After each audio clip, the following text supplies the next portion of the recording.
consideration. Steve Moore saying he's still up for the fight, says the administration is still up to fight with him. Let's get the read on all this with Dan Geltrude, Jonas Max Ferris, Michelle McKinnon. Dan, what do you think of this? Well, I think as long as Stephen Moore can count, he'll be okay. That's all this is about. It's about, will he have enough senators to get him through? And unlike Herman Cain, who early out of the box had 4 senators say it was a no-go, he was dead on arrival. Right, because you make the assumption, I guess, all Democrats would vote against him, and then you can't lose more than 3. And they will. And so far, no one has come out against Stephen Moore, so he's still in the game. Assuming, Larry Kudlow said, assuming he passes the FBI background check, they're behind him 100%. All right, I think that there's a bigger issue here, and that is putting people on the Federal Reserve who don't either speak or typical Federal Reserve governors, district presidents. Well, I don't think it's typical, because I actually do like the fact of having people on the Federal Reserve that are businessmen, that are businesswomen, that are not PhDs, because I think it's really important to have all sides here. I hate that the Fed is almost becoming politicized, because the moment that we start turning this into a game of politics, I think we're in trouble. So wasn't the rap against Steve Moore, fairly or not, that he would do the president's bidding, that he would make this the political institutions? A lot of people still insist it is, but that he was a little too crazy.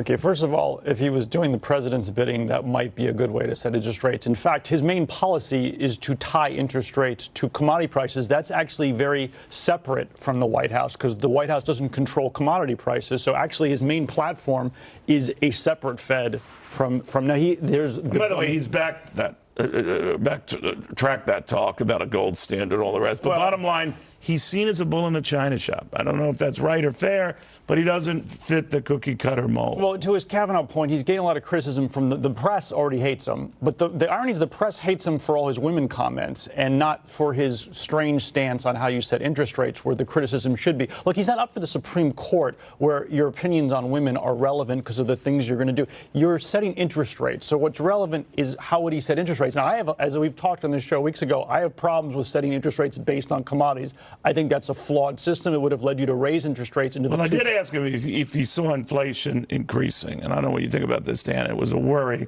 Would you go against the president's wishes? No president likes interest rates going up, and hike rates in that environment. He said, of course I would, if that were the case. Yeah, well, I don't know if he would or he won't, because he has changed positions over time, Neil. You know, the most troubling thing that I've seen him say is going back to 2008, when we were in the financial crisis, and he was saying that interest rates should be raised at that point, which ultimately he went back and said, you know, that I got it wrong on that all the one. Quantitative easing, which was a historically unprecedented move, but so he challenged things. But many on the Fed have missed things. Jerome Powell, you could argue, missed, you know, the impact of his own interest rate hikes that the president argues, you know, hurt the recovery.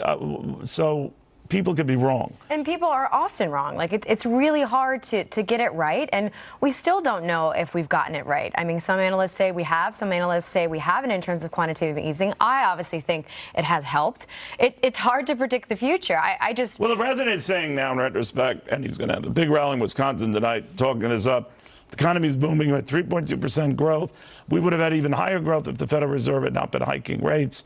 But his pitch is going to be, this is the wind at my back, at your back. This is what's going on. It's an enviable economy. Yeah, and if it ain't broke, don't fix it, Neil. That's how I see it right now. I think the Fed should be sitting back and, quite frankly, doing nothing related to interest rates, because there's no keep getting numbers like that one. There's no reason to move interest rates at this point, in my opinion. Really, Jonas?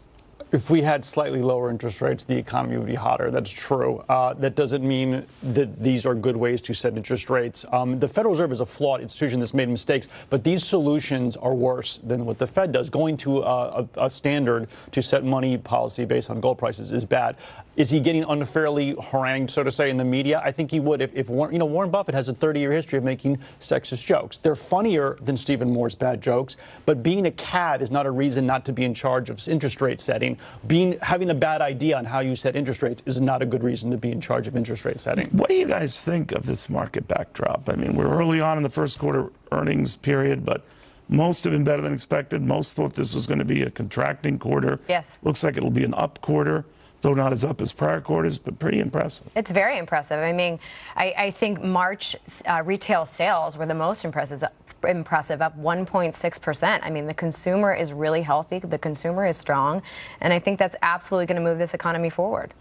What do you think, Dan? Yeah, I think the economy is strong. The path that we're on right now, Neil, I don't see anything that's going to have a substantial change. I mean, outperforming expectations along the market and hitting new highs and new records all the time. The president's right. The wind's at our back. Let it ride. The president